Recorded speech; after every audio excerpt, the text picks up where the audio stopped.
Dalawang taong naghagis ng umaapoy na boteng may lamang petrol sa isang sinagoga sa Berlin na tinatayang isang tangka ng arson ayon sa mga pulis. Maging sa iba pang lugar sa Berlin ay may sumiklab din na karahasan na ginawa ng mga anti-Israel protesters sa pamamagitan ng pagbato sa emergency services ng mga bote, bato at fireworks, pati na ang pagsusunog ng mga barikada sa ilang lansangan.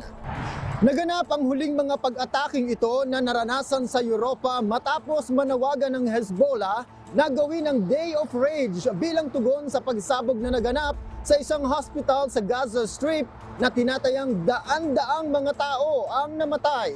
Ayon naman sa Central Council of Jews sa Germany, nangangahulugan ng isang paninindak patungo sa isang tiyak na pag-atake ang kahulugan ng katagang Day of Rage. Mayroong community center, kindergarten at high school na tinatayang mayroong 130 estudyante ang sinagoga na hinagisa ng petrol bomb. Noel Polyarco, UNTV News and Rescue.